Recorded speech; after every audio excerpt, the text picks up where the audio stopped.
Non potevamo avere una giornata migliore di sole per cominciare la nostra avventura. Io sono Omar, lui è Davis e assieme vi accompagneremo sulla traversata carnica. Un percorso incredibile che nasce, volendo proprio essere integralisti, dal paese di San Candido. È qua, proprio in questi prati, che le alture delle Alpi Carniche cominciano la loro vita fino verso Tarvisio. Se tirassimo una linea immaginaria avremo 106 km che ci dividono proprio dal valico di Coccao. Ne percorreremo ben di più sui sentieri delle montagne, circa 180.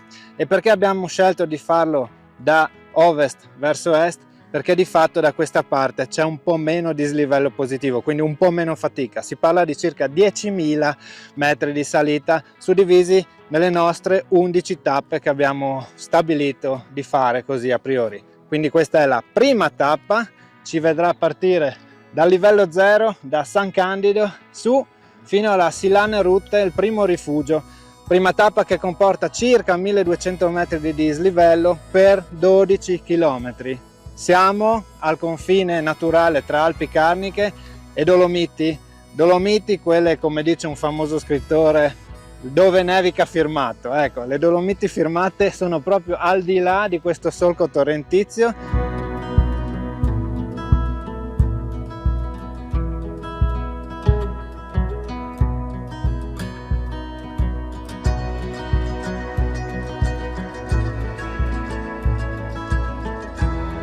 Attenzione, perché la prima parte della traversata, la versione integrale, quindi da San Candido, non troverete cartelli indicanti traversata carnica, bensì bisognerà seguire il sentiero numero 4 che da San Candido è quello che porta al monte Elmo. Di fatto la traversata carnica versione austriaca, la Karnischer Hohenweg, comincia a pochi chilometri da qua e va direttamente con il segnavia 403 sul monte Elmo, dove si uniscono e poi proseguono.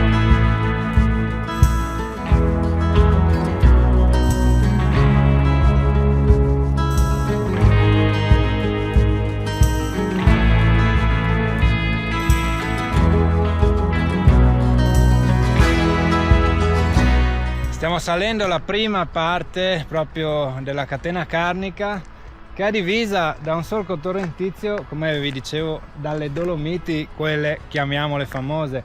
Di là cime che superano a volte anche i 3000 metri, di qua una montagna un po' più calma, un po' più tranquilla, ma non sempre.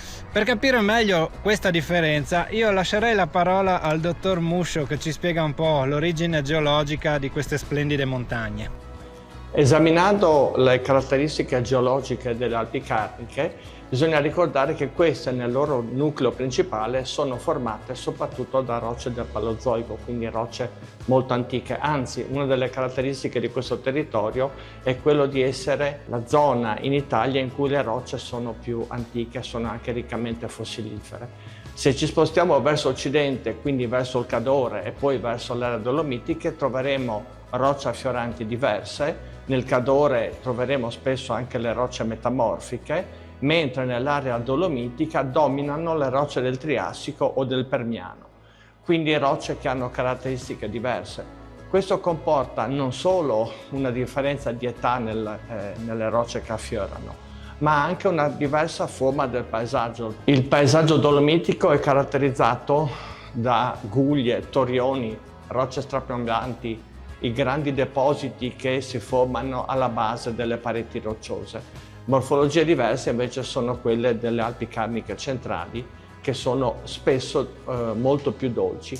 Questo è dovuto sia alla caratteristica delle rocce stesse, ma anche all'azione dei ghiacciai che hanno modellato il territorio e negli ultimi soprattutto 100.000 anni hanno dato forma al paesaggio in maniera differenziata nelle zone dolomitiche, valli molto più ampie per esempio di quelle che sono le valli delle zone carniche.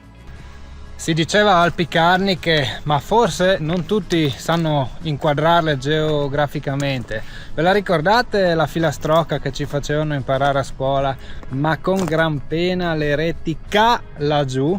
Quel K sta proprio per le Alpi Carniche. Di fatto ci troviamo nell'estremo nord-est Italia. Le Alpi Carniche fanno da confine naturale e geopolitico tra Austria, che sta a nord lungo tutta la catena, mentre a sud passiamo dalla provincia di Bolzano al Veneto al Friuli Venezia Giulia.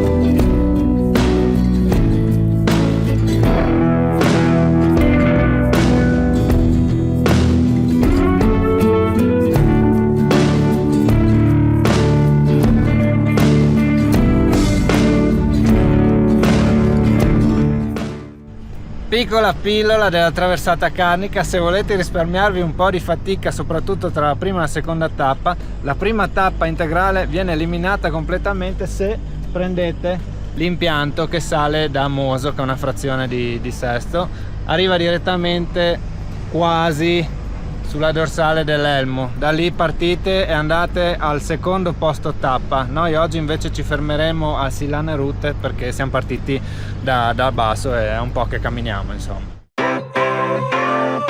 Sunshine, sunshine, sunshine. I think I found it now. What I've been looking for. Isn't it beautiful? It's got my head all up in the clouds. I think I found it now. Everything I want might be a miracle. No, I'm never coming down. Oh, nella fine della prima tappa siamo arrivati in vista del rifugio. Ancora 2 rampette e poi meritato per oggi. Saluteremo domani le Dolomiti. Davis, fidato, si lascia con spocchia, direi, alle spalle il Monte Elmo. Salutiamo i giganti del 3000 e noi andiamo verso le nostre montagne di casa. I gotta let you know, it's so incredible.